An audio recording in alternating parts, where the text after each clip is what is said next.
Welcome, everyone. I think we can start now. Thank you for joining us for this webinar on upgrading shrimp value chains through smallholder clusters. This webinar is hosted by the Knowledge Platform for Inclusive and Sustainable Food Markets and Value Chains, CISM. And CISM is part of the CGR initiative on rethinking food markets and is implemented in partnership with ISIL and Evidencia. I'm Rita Mendez, and I'm an associate manager at ISIL, and I'm part of the CISM implementation team.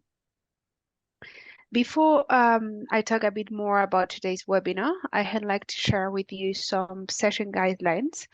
Once the panelists have shared their views, we will open for questions from the audience. We are recording the session and we will be sharing it with you. We appreciate your questions being sent through the chat, but you can also raise your hand and we can unmute you. And if you have any technical difficulties, please email the email address you can see on the screen. As I said at the beginning on the welcome words, CISM is the host of this webinar. We wanted to share with you some more information on CISM. CISM is a research and knowledge gateway to help different stakeholders, such as farmer organizations, food businesses, and policymakers to make better informed choices and policy decisions on inclusive and sustainable food chains. Is situated, as I said, within the CGR Rethinking Food Markets initiative and is designed to share cutting-edge research emerging from the research initiative and convene stakeholder dialogues to make sense of this research and improve policy coherence and market reform. CISM is also your gateway to get further access to other credible research from other platforms and data from these fields. And these other platforms are, for example, Evidencia or the Value Chain Knowledge Portal. The CISM is a research library. As I was saying, is a way of sharing research from the initiative and other knowledge platforms, but is also a place to exchange ideas on the issues. The library hosts all resources on the site, but you can also find a space to engage with others through, for example, the events like this one and the research, the discussion forum. The knowledge tools is a space where you will be able to visualize the research that is included in CISM. And, for example, explore what knowledge gaps exist on this field of research. As I was saying, CISM exists to share research that emerged from the CGR Rethinking Food Markets. And the innovations that have been explored within this initiative are three broad areas: global integrated value chain, so innovations that have to do with vertical integration, food standards, and, for example, contracting. There's another group of innovations being explored, which is about domestic food markets. So, for example, value chain infrastructure, product upgrading, and inclusive business models. And the third group of innovations that have been explored are cross-market services. So, for example, logistics and finance tools for inclusive value chain integration. Today's webinar sits within the block of innovations explored under package 1, led by Nicolas Minot, who is going to moderate this session. And this area of work is looking at making global value chains more inclusive, efficient, and environmentally sustainable for smallholder farmers. You can find all the knowledge products that have been published by this team in the library. So if you can see in the screen, you can choose your knowledge source and look at making global integrated value chains as a filter, and then you can see the products shared by the team. Before I move into Nick, who will moderate the session, I just wanted to share briefly the agenda. Today, we are going to start with some welcome remarks by the lead of this work package, Nicholas Minot. We will then have Ben Belton, who worked as a research fellow on the team, and will share some of the work they've been doing on the shrimp value chains in Bangladesh and the conclusions they've landed into, and what are the next steps in terms of research and piloting they are going to pursue. And then we will have a discussion with some excellent experts from the sector.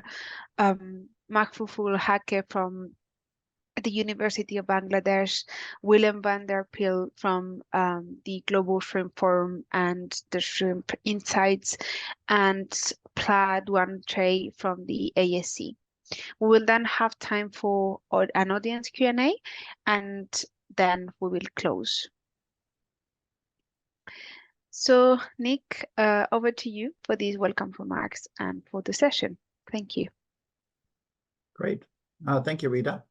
So good morning, good afternoon, good evening.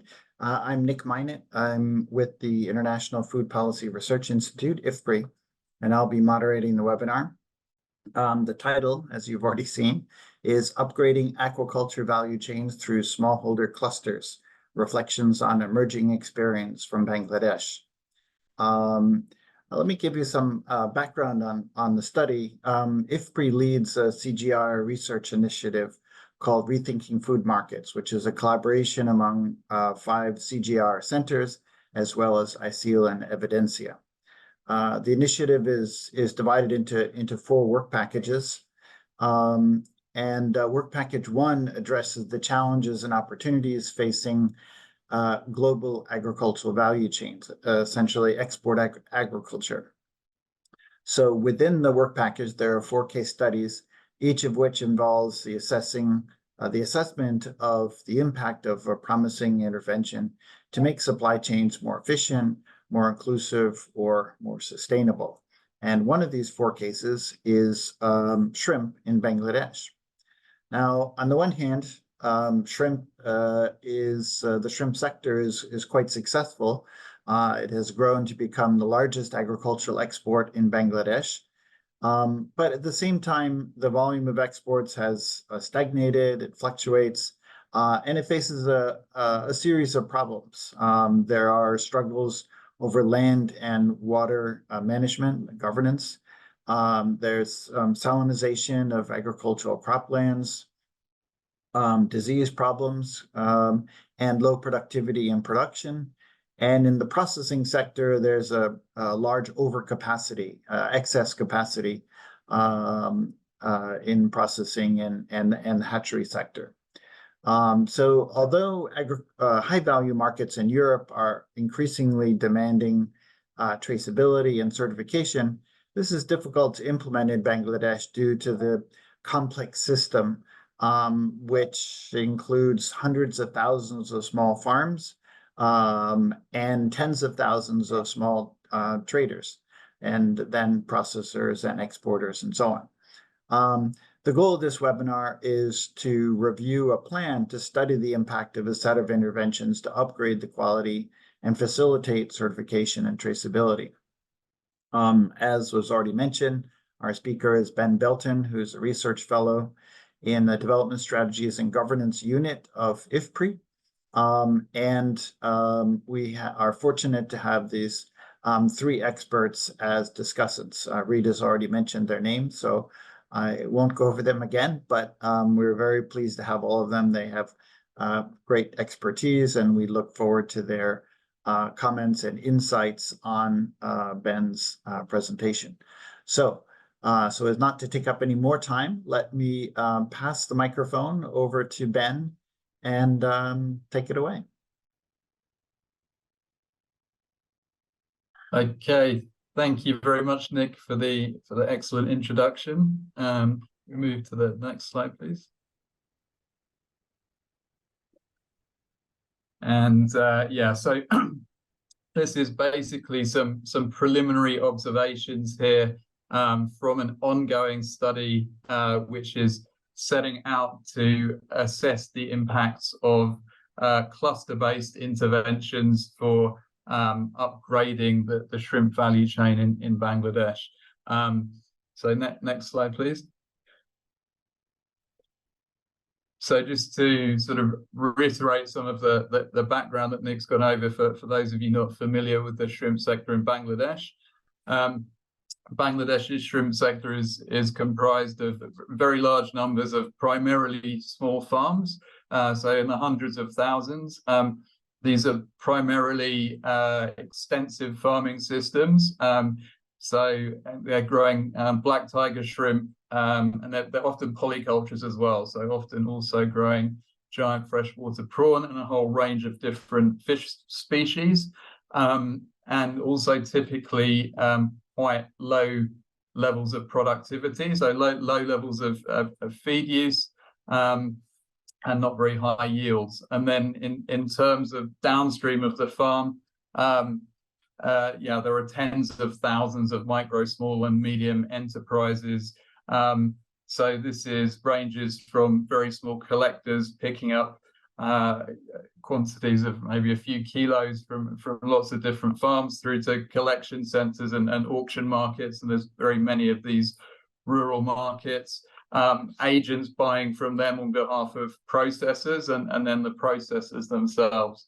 And at present, there's approximately 50 operational processing plants in Bangladesh. Previously, there was about 100, but there's a great deal of excess capacity in the sector. Even the 50 that are operational are running well below capacity. And for the last few years, exports have actually peaked and then begun to decline. And that's partly because shrimp farmers are actually increasingly growing more fish rather than shrimp. There's lots of demand from the domestic market. It's maybe a less risky proposition, and so these processes are really struggling to sort of maintain the throughput of raw material.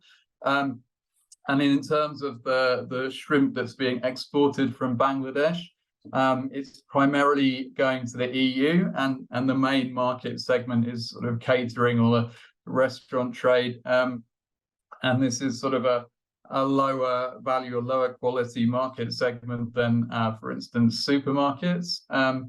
And so there's somewhat limited scope for the sector to diversify at the moment or grow, particularly without more stringent traceability standards or certification. So in order to sell in most supermarkets or large retail chains in Europe and in North America, now it's necessary to have sustainability certification, and no farm in Bangladesh, or virtually no farm yet has that.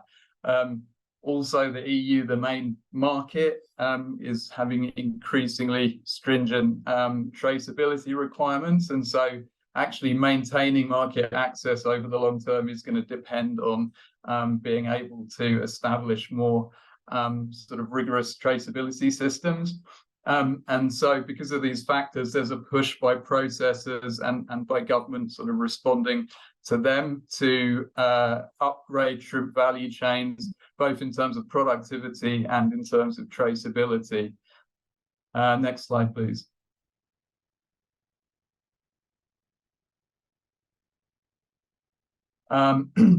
So basically the main approach that's being adopted is to sort of achieve these goals are cluster-based or group-based interventions with smallholders. So clustering farmers together in groups is being promoted here as a means to deliver improved technology that can increase farm productivity, and thereby increase the availability of raw material and the consistency of supply of raw material for processors. And also the idea is that by forming groups of farms, getting them to work together, getting them to source inputs from a single source, sell to a single buyer, then that makes it possible to establish traceability systems and having these traceability and systems in place and having groups formed, it's hoped will lay the groundwork for being able to establish group certification for these farms further down the line. And so there's several different cluster-based initiatives going on at the moment, promoted by government, by industry associations and the private sector itself. So Department of Fisheries is currently operating about 300 of these clusters under a large World Bank funded project. An industry association, the Bangladesh Shrimp and Fish Foundation, has 4 or 5 of these clusters. And there are a couple of different processors also with 4 or 5 clusters each. And so that's for a total of between 7,000 and 8,000 farmers that are currently part of these clusters. And most of these have been recently formed. They just started operation in the 2023 production season. Next slide, please.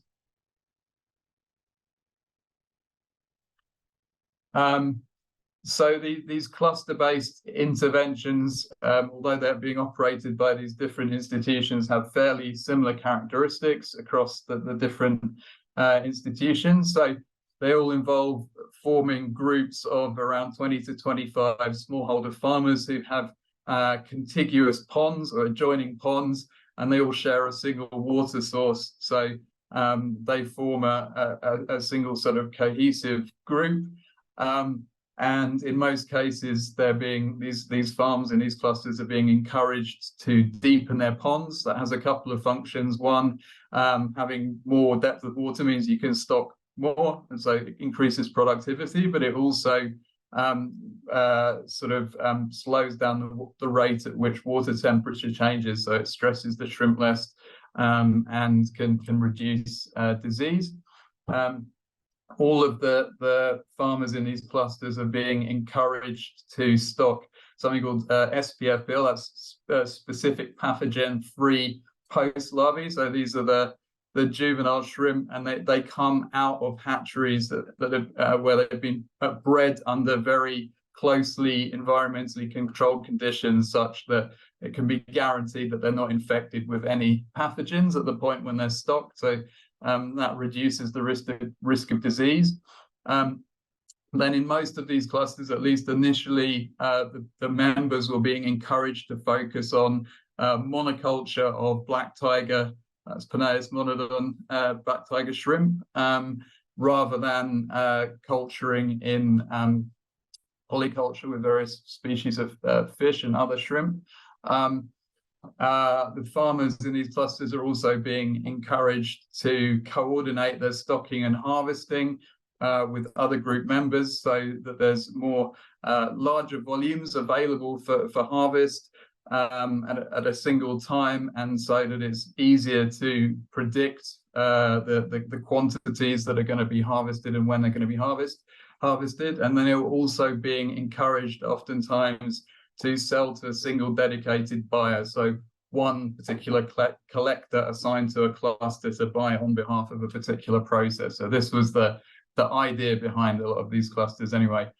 And then they all involve training to deliver these improved technologies, and a lot of them involve some kind of a subsidy for seed and or feed, often to serve as an incentive for deepening ponds and carrying out these different practices. So in terms of improved technology, there's a few elements. One is increasing biosecurity.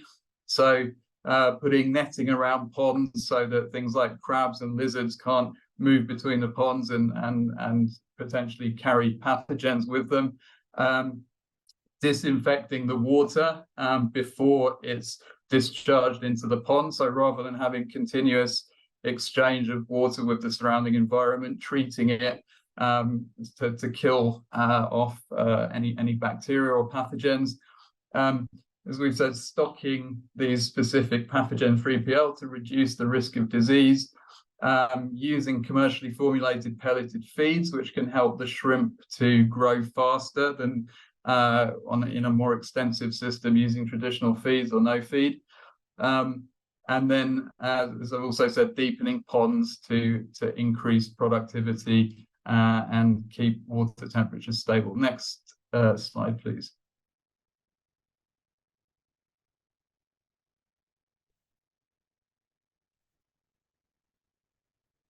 Okay, so here's just an example of one pond. This has been recently re-excavated. So before being excavated, back, please. Okay, so previously this pond would have been maybe a 1.5 feet, 2 feet deep. But you could see in the previous picture it's been excavated out and it's maybe 4 or 5 feet deep. But that process involves a degree of quite a significant degree of investment. This picture here is showing a shrimp pond where the corner here is basically a reservoir. It's a much deeper area that's separated out from the rest of the pond, and water is pumped in here, and it's treated before being pumped into the main part of the pond. Again, here the point is to reduce the risk of disease. And next slide, please.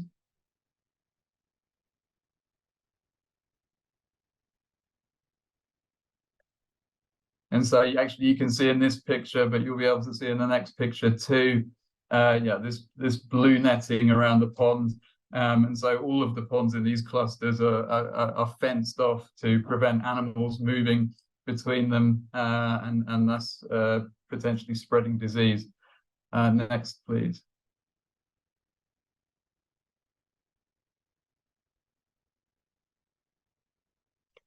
Okay, so basically, as part of the Rethinking Food Markets initiative, we have been evaluating the impact of these interventions on farms. And so that evaluation is going on at the moment.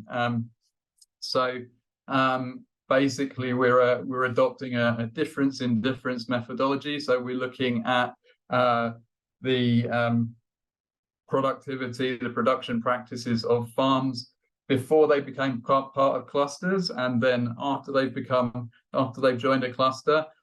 So we're asking for recall for the 2021 and 2022 seasons before they join the clusters, and then next year we'll go back and we'll ask for recall on their production practices during 2023. And so we can compare before the intervention and after the intervention.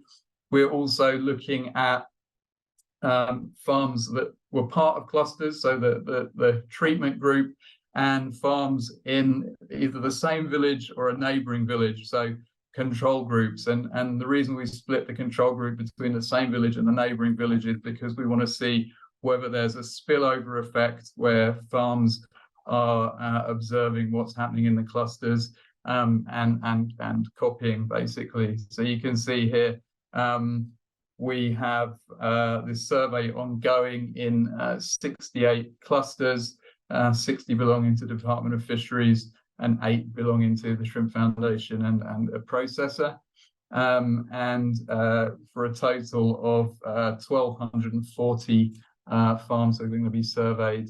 Next slide, please.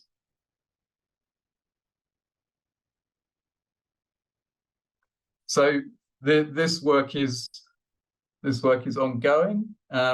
So you can see here in this slide the locations of the clusters that have been randomly selected for inclusion in the survey, and just an image there of an interview taking place with a farmer. Next slide, please. So as the survey is actually in the field at the moment, it's too early to share the results, the impact evaluation, but we do have a number of more sort of preliminary qualitative observations, which we think are already quite interesting. And we'd like to sort of share these with you to spark a bit of a discussion. So the first point to make is that we've observed quite a high degree of variability in the extent to which these interventions have been implemented across the different clusters. And that's partly to do with difficulties in convincing all of the farms in a given cluster to excavate ponds to a deeper depth because of the high level of investment that's involved for the farm. We've also seen that a one-size-fits-all approach that doesn't seem to have worked too well. So with a lot of these clusters early on, there were quite a prescriptive set of rules that the cluster members were expected to follow, and over time, many of those have been relaxed to sort of take into account the wishes of the farmers and the sort of what's most appropriate. One example, early on, there was quite a lot of emphasis on only producing tiger shrimp in monoculture, but many farmers preferred not to focus exclusively on doing that, and so that requirement has been relaxed oftentimes. So we have observed that where farms in clusters have adopted this sort of entire package of improved technologies, so deepening ponds, feed, using SPFPL, etc., they're reporting quite good results. And these are going to have potentially quite large impacts on farm income. So, for instance, moving from one cycle in a year to 3 cycles in a year, and each of those 3 cycles producing more shrimp than the traditional 1-year cycle. So that's quite a significant change, and we have seen quite a few farms reporting that they've actually done this. And we've also observed some spillover effects. So some of the clusters that we visited, other farmers who were not cluster members had started to replicate some of the practices of cluster members, like deepening ponds, beginning to use feed, beginning to stock SPFPL. And we've observed that in some cases there is coordinated stocking behavior amongst cluster members. So they're buying from PL from the same source at the same time, stocking at the same time. But we haven't yet seen any evidence that farmers are selling to single dedicated buyers who are to a particular collector that's been sort of allocated to buy from a cluster. So farmers seem to prefer to purchase, to sell through auction markets where the pricing is transparent. They know they're getting the best available price at a given time, or if they're selling small quantities, they prefer still to sell to a local collector rather than being sort of tied to a particular buyer associated with a processor. Next slide, please.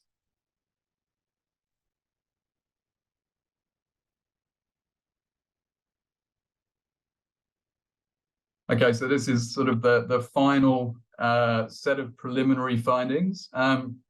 So just to summarize, based on what we've seen so far, and this still needs to be sort of corroborated by the impact assessment, but based on what we've seen so far, the cluster interventions in Bangladesh seem to be more successful at raising farm productivity than at instituting traceability systems so far. We're seeing indications that those farms that are adopting the full package of technologies are getting higher productivity and incomes. But that maybe also comes with an increased element of risk. So higher levels of investment, less diversification in terms of the different species that they're growing, longer gaps between harvests. So with the traditional system, farmers are stocking and harvesting regularly in small quantities. Here they have to wait several months before they get their income. And so that suggests that maybe sort of the adoption of the full package is more suited to farmers with better resources who can better bear that risk. We've seen sort of increases in the use of SPFPL, and that's really been made possible by simultaneous investments in SPF hatcheries. And so the same project that's been supporting these clusters under Department of Fisheries from the World Bank has also been supporting investments in some of these SPF hatcheries. And so that really speaks to the importance of bundling together these innovations in order to sort of make uptake possible. we see no incentive really yet for farmers to sell to a single dedicated buyer, and some challenges with maintaining records. So initially, the idea with a lot of the clusters was that there would be a dedicated person who would keep records of purchases of inputs, of sales of shrimp, and so on, maintain the traceability records. We don't see a lot of evidence of that happening yet, and that's because there's like a cost associated with doing that, and it's not clear how that can be sort of maintained. What's the mechanism for doing that? And then so because we see limited evidence of traceability, little record keeping, there's a really big gap between these clusters in their present form and the sort of ultimate requirements that will be needed to meet group certification in the future. And so then there's a question of how to sort of bridge this gap in the future. And so I'll wrap up there, and then hopefully this will sort of stimulate an interesting discussion about some of the promises, but also the challenges of implementing these kind of group-based approaches to upgrading value chains, and also instituting certification. Thank you.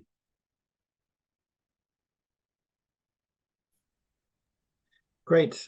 Thank you, Ben. That's really excellent, very concise and comprehensive overview of both the sector and the issues and the study that you and your team are implementing. I now like to turn to the three discussants, and we'll start with Dr. Hakif, who's a professor in the Department of Aquaculture at Bangladesh Agricultural University. Dr. Hakim? Thank you, Nicholas, and organizers for organizing this great webinar and inviting me as one of the discussants. I'm very honored to be part of this. And special thanks to Dr. Ben Belton for giving such a nice overview of cluster farming and its recent status and challenges and how to upgrade or improve the situation. So I think you covered most of the things, and great to see that, and you have done some, you are doing some research work, investigation on this and how the improvement is happening, and some qualitative information you have given. And what I would like to discuss, I think, with a couple of points. The shrimp farming in the early days, it was started with the wild source of PL. And gradually, there were a lot of developments happens over the last 20, 30 years. In early days, main problem was about shrimp PL, that means the shrimp seed. And later on, the hatcheries development happened. That is in the southeast side of the Bangladesh. And in Bangladesh, geographical there is a difference. Shrimp farming is going on in the southwest, and shrimp seed production happens clustered in southeast. In the southeast, in the Cox's Bazar region, the shrimp hatcheries were developed. And after the development, there was a big problem. That is in 90s. Problem was the white spot diseases, and that problem did not that problem stopped the shrimp farming in some cases and could not promote the shrimp farming as it was required. And later on, this problem, I think, very recently is over due to the introduction of the SPF fry, but it has some limitations in terms of the World Bank financing and its sustainability. But all the stakeholders like farmers in the clusters and the outside the clusters, they are happy to stock the SPF PL. That means the PL quality significantly improved. That was the main constant in the early days. And another important thing, the very important thing, that is the biological behavior of the shrimp. The Penaeus monodon, biologically, it lives in the deep sea in the adult stage. Even more than 20 meters and even 100 meters in deeper sea, it normally lives, and its life gets comfortable when it lives in the deep sea. But to do the culture of the shrimp from the very beginning over the last, 50 years, I think the effort was given to cultivate this deep, water shrimp in a 1 or 1.5 feet water in the gear. That was the main constraint, I think. In the cluster system, what happened? The farmers were, given the instruction or given the facilities by the Department of Fisheries, given the loans, given the financial support to deepen their farms, deepen their pond. That's why, their productivity and shrimp health and management become significantly improved. And the main point is that as shrimp is biologically likes to live, to grow in the deeper pond, and deepening the pond in the large area is very expensive. And that's why, farmer has to be supported with the finances to deepen their pond. And this kind of support is given by, I think, the cluster farming that is developed or promoted by the Department of Fisheries. And as the farmers in the other context, the farmers are, they are very poor and they cannot initially invest such a huge amount of money to dig their pond. And during the early days, I think I was doing the work with IFRI and in kind of consultation work with the key stakeholders. And so far I can remember, to deep 1 acre, that means 1 acre equal to 100 decimal kind of thing, just an over a half hectare area, it needs around 80,000 taka to deep the pond. And at the initial stage, 80,000 taka investment is not easy for the farmers. And at this level, farmers should be given the credit support. And there was another problem in this area, limitations, that is about already Bangladesh government has taken the policy to support the aquaculture farmers. I think the budget is 2,000 crore taka to provide the support through the banking system. But banks, local banks, they are not interested to give the loan to the farmers because they feel it is risky job. If farmers cannot get back the money to the bank, cannot pay the money to the bank, bank will be facing the losing concern. That's why farmers still facing the problems in terms of system.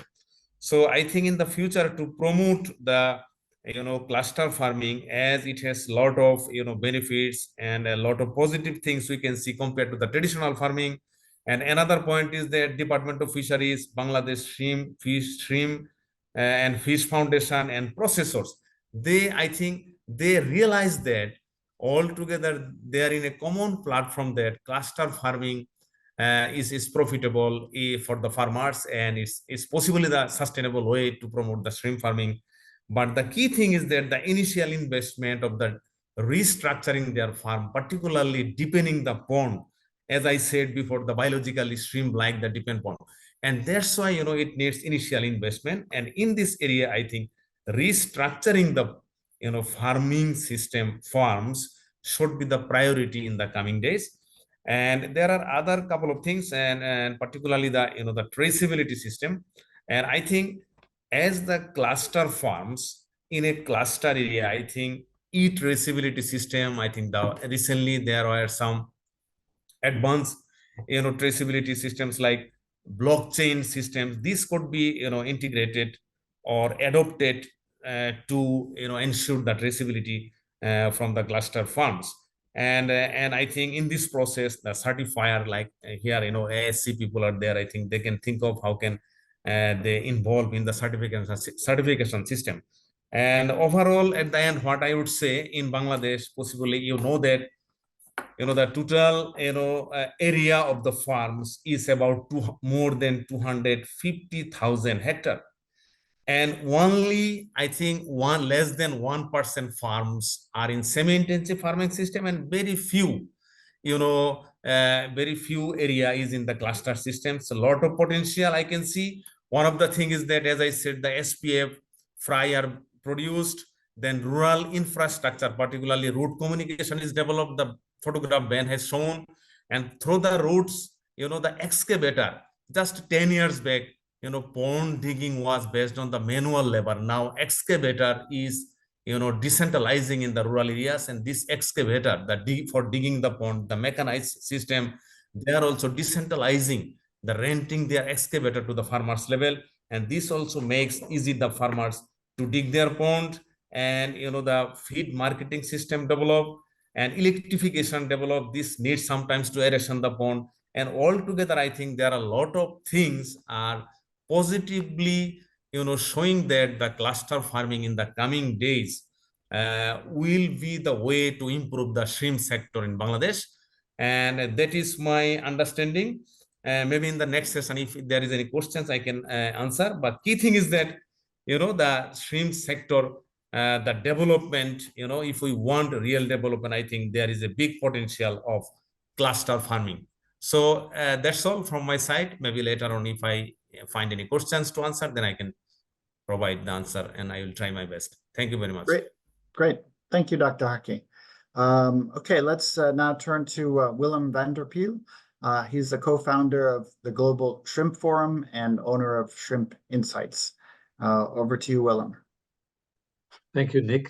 Thanks a lot for inviting me to contribute to this discussion. Ben, thanks for your great presentation. Very insightful to see some analysis of the results of all those years of investment, right? Because I think cluster farming is not something new, right? Like since I started working in Bangladesh in shrimp 12 years back, there was already for many years spoken about cluster farming, and that discussion seems to continue, right? So it's very encouraging to see a proper study in some of the impact, right?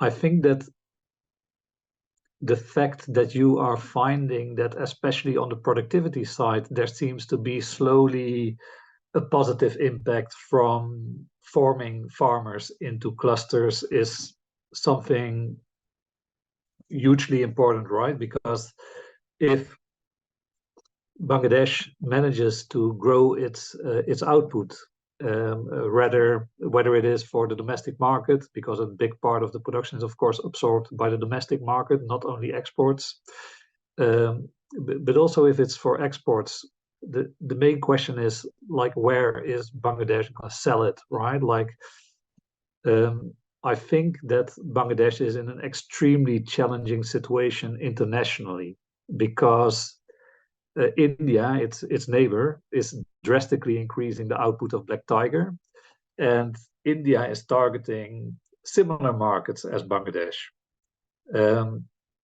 meaning that for black tiger, that's mainly the EU, because the EU has always been that catering market, that wholesale market, where a big appetite for black tiger shrimp maintained, while other markets shifted to Vaname shrimp.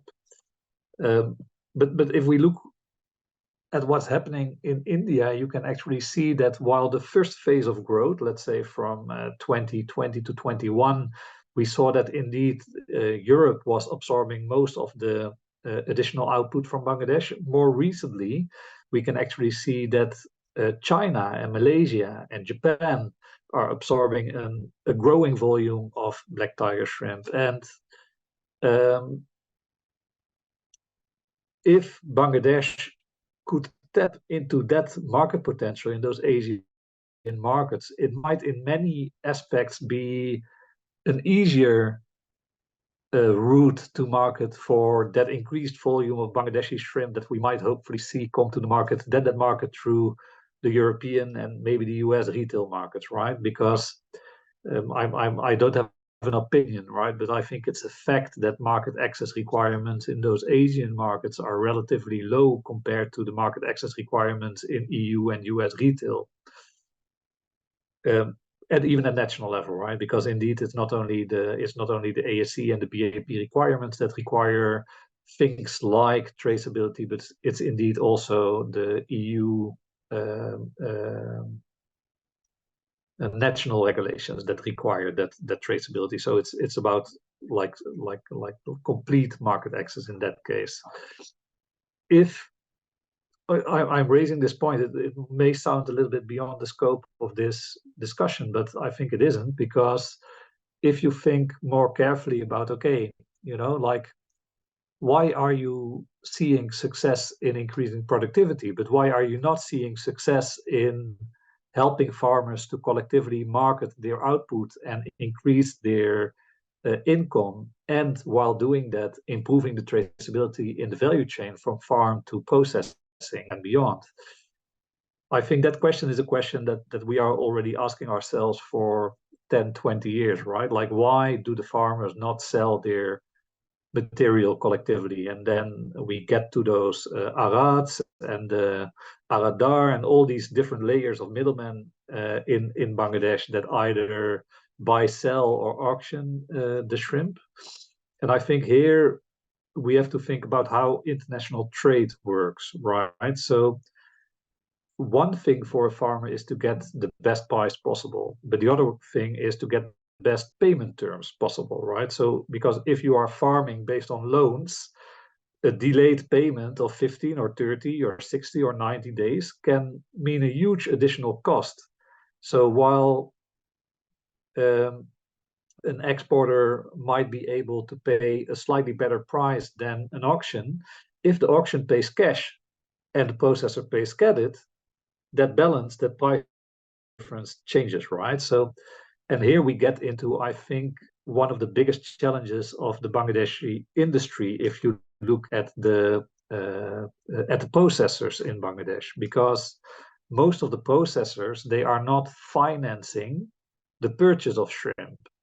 It's normally the middlemen that are financing, that have the capital to finance the purchase of shrimp, and those middlemen are the ones that also do the auctions, etc. Right? So where I want to go is that I think for these clusters to be successful in making that market connection, you need extremely strong links through value chain players that can take that financing role into their hands, and as such can also provide those payment terms that are needed to get those farmers motivated and interested to actually become part of that more downward part of the value chain. This can be a processor, right? It can be an international buyer that is investing in Bangladesh with its own cash flow bringing with him or her. It can also be a local player. I know there are some players in Bangladesh that are trying to actually do this, but it could also be the feed companies. And that's what you see in a lot of other countries, right? That it's actually the feed companies. Once the farmers start using feed or indeed PL from hatcheries, I'll wrap up in 2 minutes. Yeah. So if those companies start getting engaged in actually pre-financing the feed, it could very well be that they also invest in processing and exports, because that is the quickest way for them to recover their cash of the outstanding feed sales. So yeah, I think that, you know, like now we see actually that impact on the performance of farming, and farmers are motivated because of that to get engaged in the clusters. I think a real true rethink about the downstream value chain in Bangladesh is the next step, and there are many examples to look at from other countries to learn and be successful in this.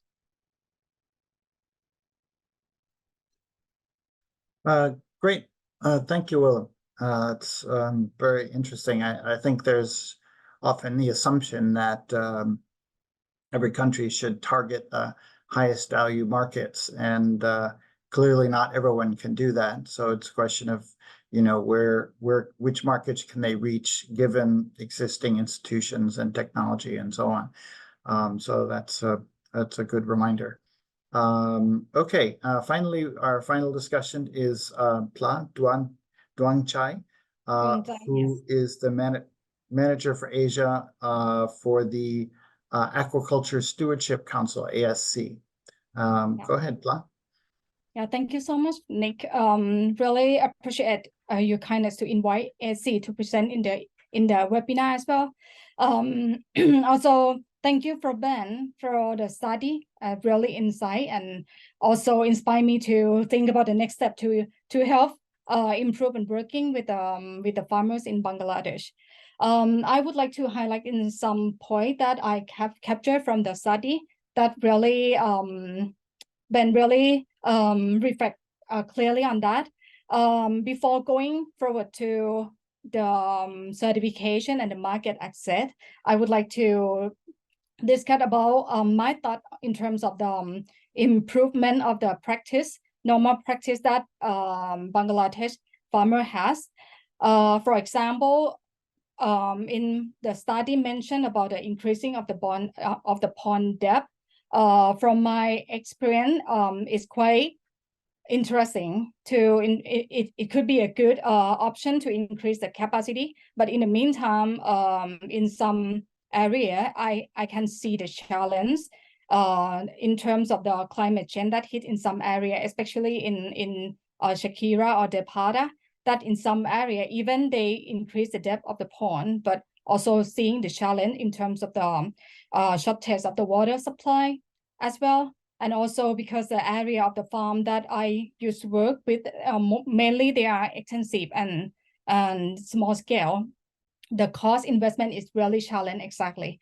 So we learn from our firsthand experience working with the small scale in Bangladesh that because Bangladesh farmer and producer, they have a unique characteristic in terms of the farming operation.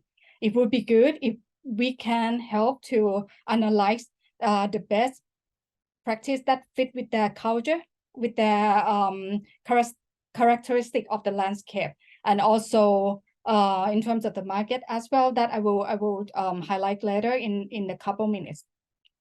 Another one that when Ben talking about the monoculture that focus in the monodon, I agree that it's really important species for the country. But in the meantime, I have two thoughts on that. The first one, the polyculture also could help to improve the the food supply that for domestic consumption as well. If we leave those practice to just only culture in the some species, some specific species, we also need to think about the volume that supply for the domestic consumption. And another thing is the post-harvest process, also important for the monodon, especially.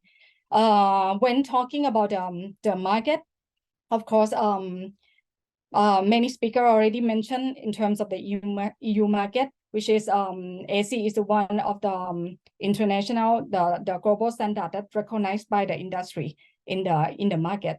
But except the certification and standard, the market also thinking about the quality of the product harvested from the farm as well.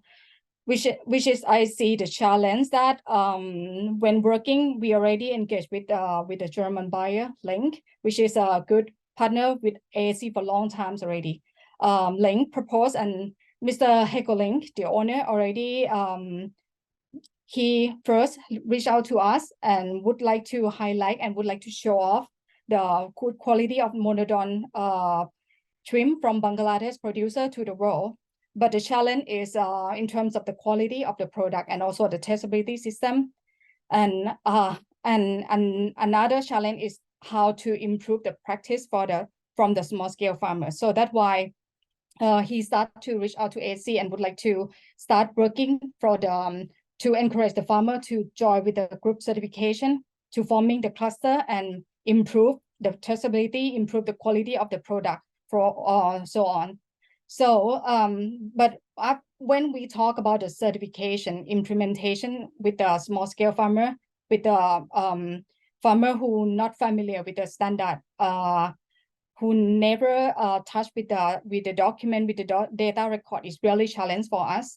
So we decide to start with the aquaculture improvement project that SC start to develop the framework that allow the farmer to improve step by step from the beginning, rather than straightforward to the certification, which is sometimes is quite complicated, too much complicated, so much strict for the farmers. And then when within the aquaculture, within the AAP project, we not just only help them to improve in terms of the capacity building, we also talking about the solution to find out in terms of the traceability as well, and the post-harvest process, which is, for example, we have 125 farms. We decide to break down rather than move 1,000 farmers to join with the program. We decide to start with 125 farm first, which is break down to be 5 clusters located in the different villages. So we start with the first 25 potential farmers who, in terms of the who really open-minded, who ready to improve, and then we start from those 25 farmers as a how to say, is like a role model for those clusters, and then we start to work in terms of the training, improve their step by step, and then they can be the one like a leader of the cluster to scale up and encourage other members in the community to improve together. And after that, we start to introduce them to know how to do the data record, how to turn from using the river PL or white coast PL to use the SPF PL. We start to establish like the company, Link company also invest and start to establish the correction center in each cluster. So it could be breakdown rather than just only the correct or swim from the long distance within only one center.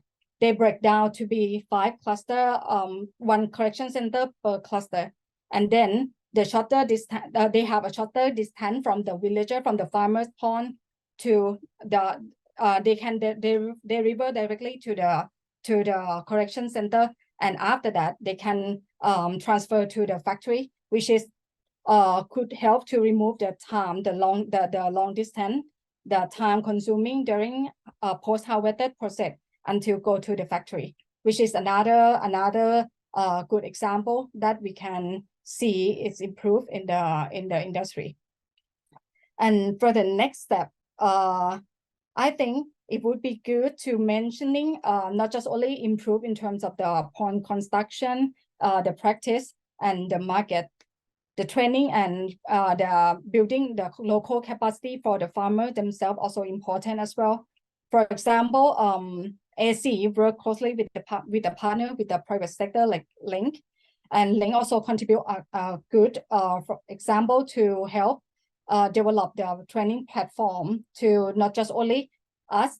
Usually within the program, AAC will provide the training for the implementer, and then the implementer will be the one who train to the cluster leader, and the cluster leader will speak in the same language with the farmers to help encourage the farmer to learn step by step. For example, the requirement of the certification, how to do the data record, what is the important to improve in terms of the livelihood of the worker, or even the gender equality promotion. It could be translated in the same language that the farmers understand clearly. So this is the one that I would like to highlight, that it also need to we also need to focus in terms of the important as well. I think it's all for the first round. Thank you, Nick. Great. Thank you, Pla. Very interesting comments, and great to have the perspective of somebody or an organization that's working on the ground and attempting to introduce these changes.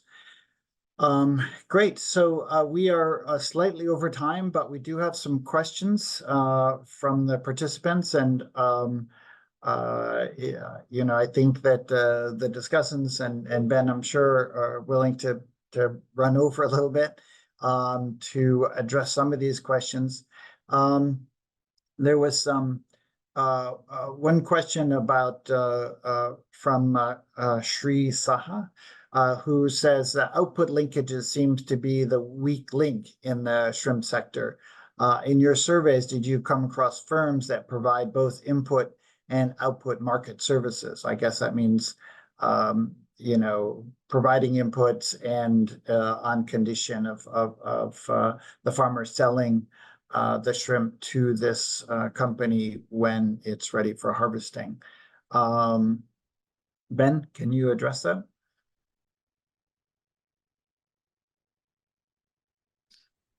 Do we still have Ben?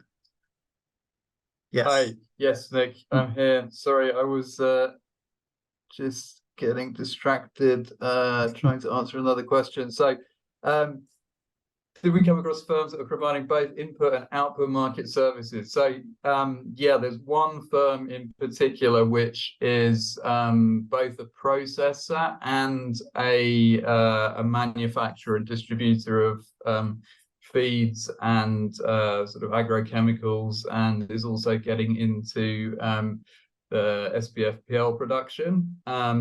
And so it seems actually for that company, which is forming its own clusters, you know, part of the logic is that they would like to have higher volumes, sort of more predictable supply. But another part of the logic is that if farmers intensify their production, use more feeds, use more inputs, then they can also make money from that side of the equation. And so, you know, either way or both ways, it's sort of advantageous to the company.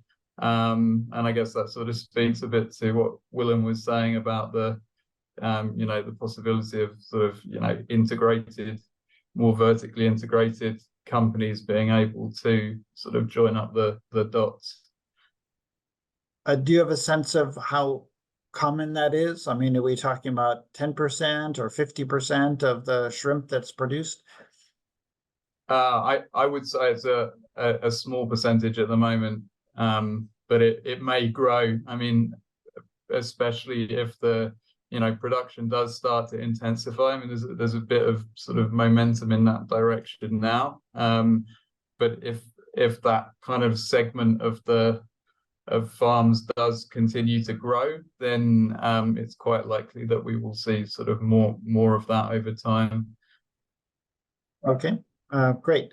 So another question from Zahid Hassan is how can we develop the traceability system, and what would be the impact of such a system on the shrimp export market? I guess in terms of, you know, where Bangladesh would be able to export the product. The question is addressed to Willem, but I think anybody on the panel who feels it's a pretty broad question, so try to keep your response short. Yeah, so I think that traceability, you know, like theoretically, Bangladeshi shrimp is traceable, right? Because you are selling to Europe, you are putting with every container, there's a list with farms that the shrimp is coming from. The question is, how authentic are these files? Well, they are not. There's no one of the Department of Fisheries on this call, right? Otherwise, sorry, but I think it is true, right? So, yeah, so I think that's in the end, it's for the markets that need more than that, right? Which is probably that European or US retailer, that an organization like ASC is the organization that can bring that added value, because the traceability itself is not necessarily something that's useful to the farmer, right? It's something that's useful to other players in the value chain. So if ASC can help to provide that farmer with either better payment terms or better actual prices, let's say with a better livelihood in general, whatever that means, I think that's where an organization like ASC comes in. But that is, yeah, I think it's crucial, right? Without that, without delivering that actual value for the farmer, because the farmer himself doesn't benefit anything from traceability itself, right? So. Well, one could imagine that if you can access a higher value market, let's say the European market, supermarkets, whatever, that and you have a competitive sector, that benefits could flow back to higher prices paid to farmers, but that requires a lot of intermediate steps, I guess. Yeah, and it's also a false promise, right? You can, if you next week, if you please do some research and come back to me with that retailer that's paying a higher price for a traceable shrimp. It's sorry to say, but it's not happening, right? And I work with a lot of retailers, and I know that they are the toughest negotiators at all. What they give is stability, right? They tell you this year we need 1,200 tons of shrimp, and if you win the tender, you can supply that volume. So you go from a spot market to a contract market, and that's a whole different ballgame. But it doesn't mean that the farmer is necessarily going to get a higher price. It might mean that there are better pay terms because the financing can be differently arranged, right? But the promise that having access to a retailer will give a higher price to the farmer, I think also Plough will really struggle to provide you with evidence for that, right? So I think that's really something that we should all stop doing, is talking about premium prices, because premium prices in today's market are not there, almost not there. Sorry to say, but. Could that be connected to the lack of confidence and traceability? I mean, if you don't trust where the things are coming from, then you're certainly not going to be willing to pay more for it.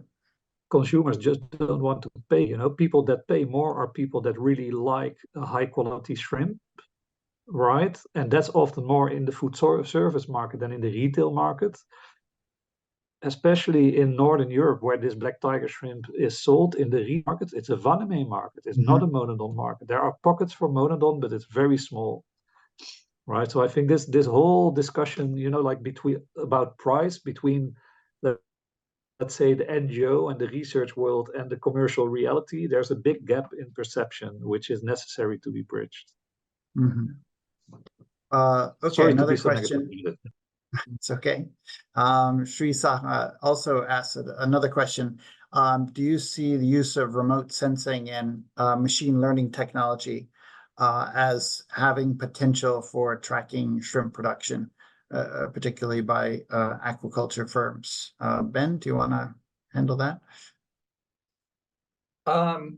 Not immediately, or at least I mean, not in the context of Bangladesh. I've actually done some remote sensing work in Bangladesh, and you know, it's certainly not a panacea. There's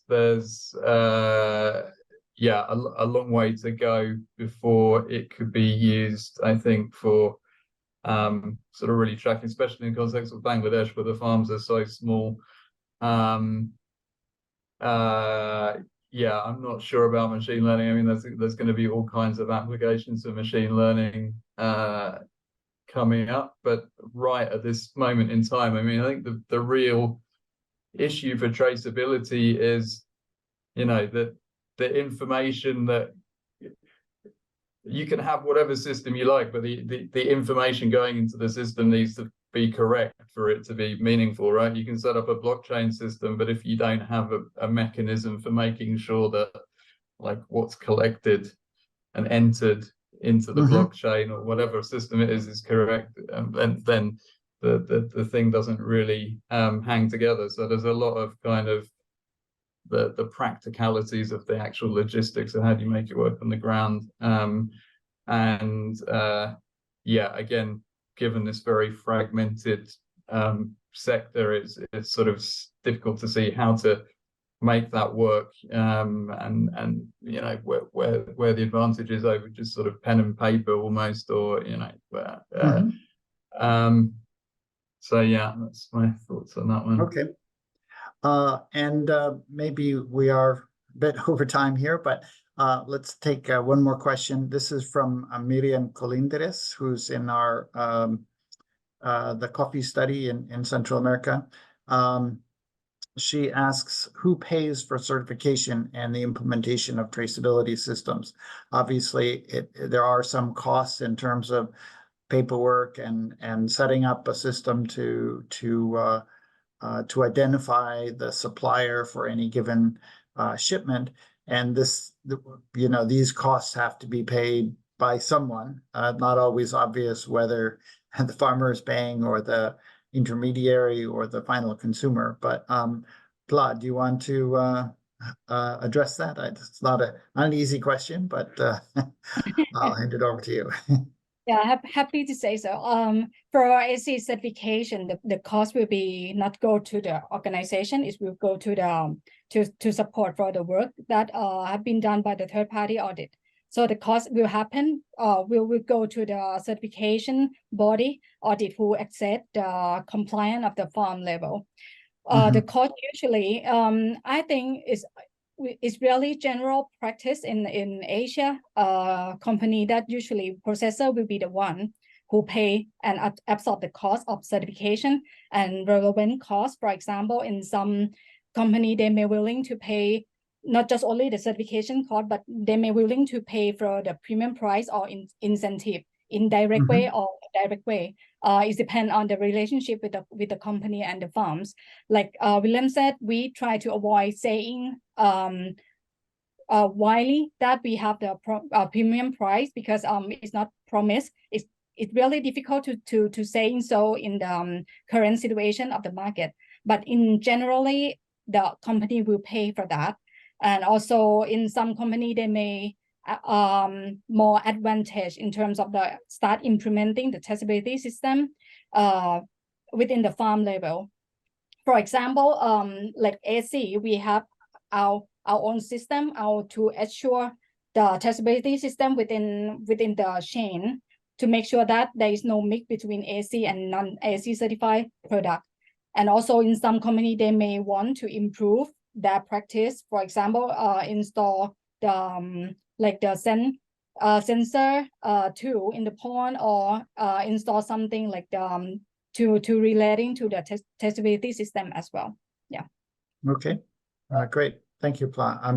And I think, you know, in economics, in terms of who pays a tax, often one person can pay the tax, but the incidence can, you know, be transferred to other participants in the value chain through changes in price. But that's a much harder question to address.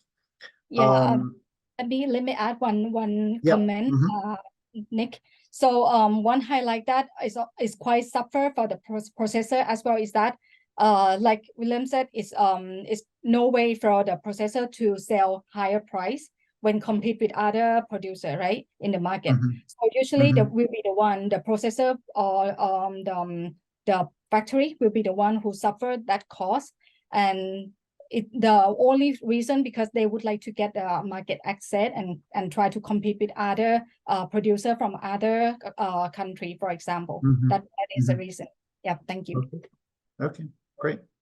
Okay, I know I said the last one was the last question, but there is one more, and this is a pretty broad question, but this is from Abdullah Al-Rakib, who asks, what are the obstacles that may hinder the process of developing traceability systems in Bangladesh, and how to overcome? Those are very big questions and sort of the subject of practically the whole webinar today. But Ben, let me give you the last word. I don't know if that's an honor or a challenge, but I'm letting you have the last word on this.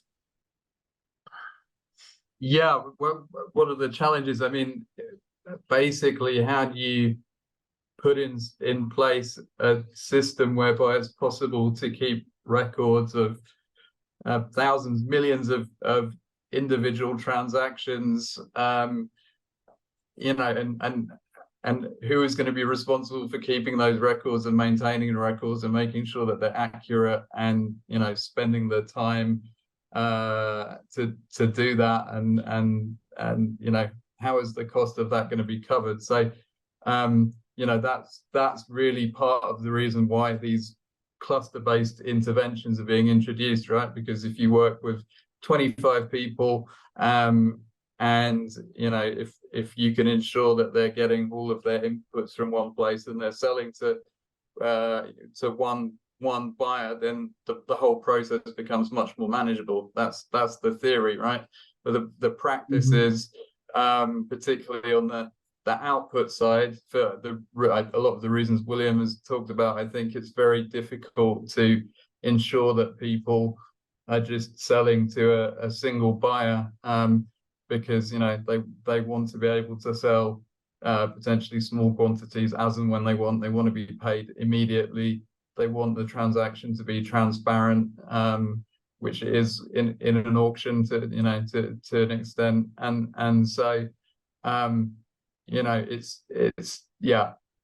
And I think William makes a really good point about, you know, until people can receive payment upon delivery, and sort of immediately from you know, when selling to a processor, for instance, and you know, until that processor can have a presence sort of close to the farm, and so the terms of the transaction are, you know, as good or better than they are in these other markets, then it's difficult to sort of enforce that part of the traceability, and even then maybe it's still difficult. So yeah, difficult nut to crack.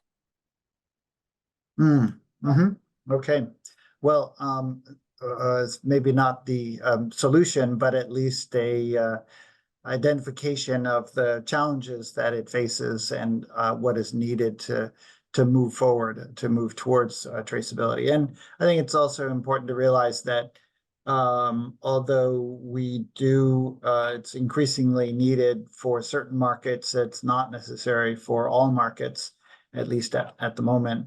And so another option, as Willem was talking about, would be to move towards markets, at least for some of the export, that that don't have these requirements, at least until these systems can be developed. All right, great. I thank Ben for the excellent presentation, and thank the three discussants for their insightful comments. And I would encourage everybody to, you know, if you still have questions, feel free to write to the discussants or to Ben to follow up on this. But I think this has been really useful in terms of sort of further developing the discussion of the issues related to improving the shrimp value chains in Bangladesh, and improving their access to foreign markets. So thank you, everyone, and have a good day. Bye now. Thank you. Thank you. Thank you. Thanks, Bye-bye. Nick. Thanks, you. everyone. Bye. Thank you. Thanks, Nick.